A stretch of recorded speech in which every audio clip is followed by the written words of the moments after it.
Percayalah, kisahnya sebenarnya sangat menarik, melebihi apa yang kamu dapat dari film-film sejarah di negara lain. Kerajaan Mataram Islam mungkin bisa menjadi contoh nyata bagaimana para penjajah Belanda mengacak-acak dan memecah belah sebuah kerajaan besar hingga hanya tersisa dalam wilayah-wilayah kecil seperti sekarang ini. Satu Hari Satu Sejarah dan Edukasi episode 45. We House, manajemen langsung 100 lebih pilihan homestay di Jogja. Seperti yang kita tahu bersama, Kerajaan Mataram Islam mengalami kejayaan di masa Sultan Agung Hanyokrokusumo. Pada masa pemerintahan Sultan Agung, daerah pesisir seperti Surabaya dan Madura berhasil ditaklukkan. Sehingga, pada kurun waktu Sultan Agung berkuasa dari tahun 1613 sampai 1645, wilayah kekuasaan Mataram Islam meliputi Jawa Tengah, Madura, Jawa Timur selain Blambangan dan sebagian Jawa Barat. Di masa Sultan Agung ini, VOC baru mulai menduduki area Batavia. Akan tetapi sepeninggal Sultan Agung, satu persatu wilayah Mataram mulai lepas, atau mulai berbagi dengan VOC. VOC mulai masuk dan melancarkan strateginya sejak era Amangkurat I yang naik tahta menggantikan ayahnya, yaitu Sultan Agung. Berbeda dengan sikap Sultan Agung yang keras terhadap Belanda, Amangkurat I lebih lunak terhadap mereka. Berbagai kerjasama pun mulai terjalin antara Mataram dan VOC. Hingga kemudian, terjadilah pemberontakan Trunojoyo, yang sebenarnya juga dipicu oleh Raden Mas Rahmat yang kelak menjadi Amangkurat II. Konflik yang mengawali konflik-konflik selanjutnya di Mataram. Akibat pemberontakan ini, Amangkurat pertama harus mengungsi dari Keraton Pleret, bersama putranya, Raden Mas Rahmat, yang berubah haluan setelah Trunojoyo menunjukkan tujuan sebenarnya untuk lepas dari cengkraman Mataram.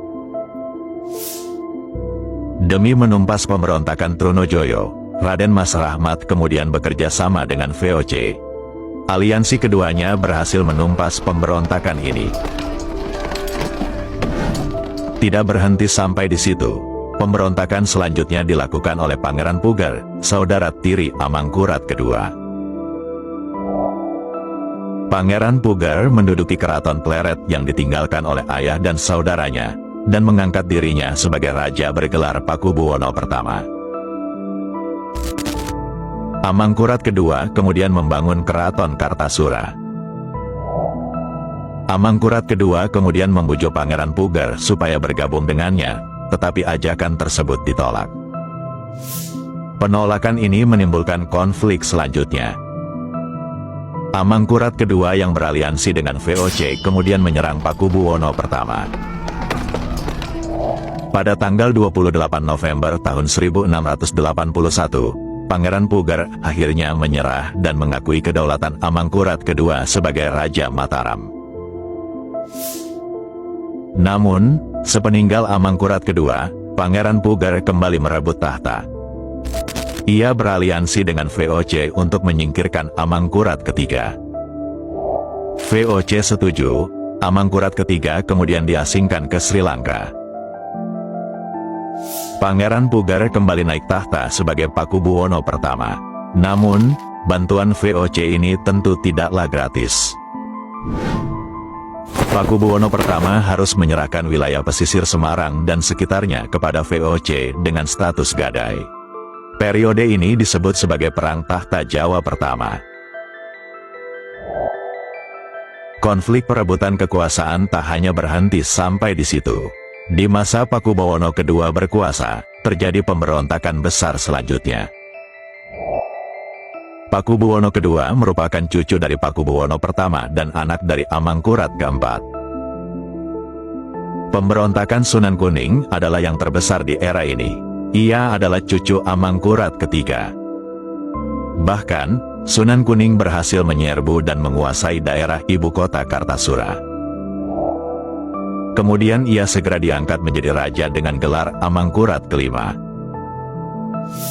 Pakubuwono II terpaksa mengungsi akibat serangan ini.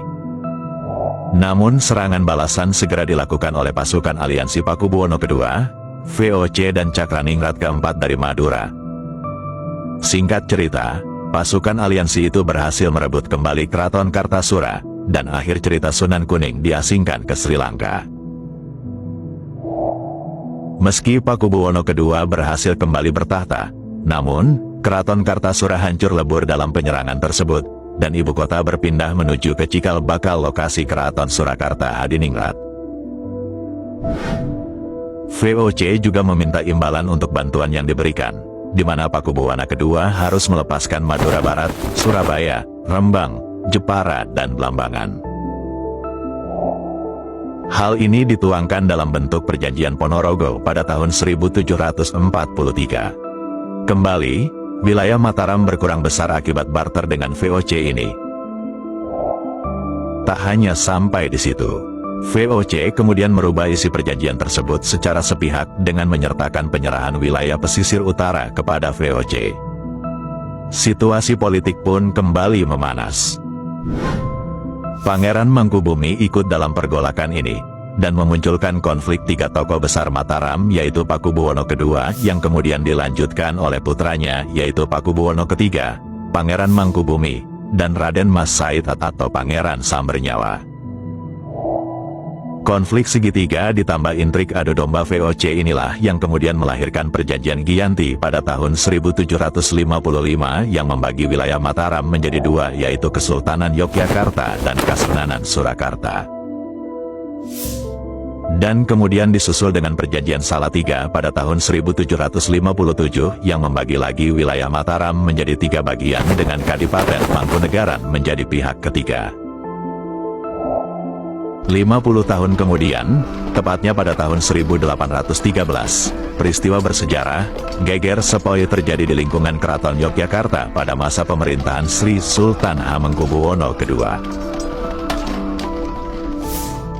Kali ini, kekalahan Kesultanan Yogyakarta dari Inggris dalam peristiwa Geger Sepoi ini membuahkan suatu keputusan yaitu diangkatnya Pangeran Natakusuma, yang merupakan salah satu putra dari Sultan Hamengkubuwono I, untuk menjadi Pangeran Merdeka dengan gelar Adipati Paku Alam, oleh pemerintah Inggris. Pangeran Natakusuma berhak atas wilayah Kemantren di timur Keraton Yogyakarta, dan beberapa bidang di pesisir Kulon Progo atau Karang Kemuning. Wilayah ini kemudian dikenal dengan nama Kadipaten Pakualaman. Bagaimana kalau kita melihat cerita ini tanpa membawa sentimen perpecahannya? Terlihat menjadi sebuah kisah yang menarik, bukan? Khazanah cerita masa lalu kita sebenarnya banyak yang menarik untuk disimak.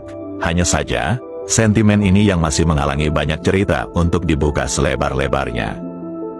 Bagaimana menurut kalian?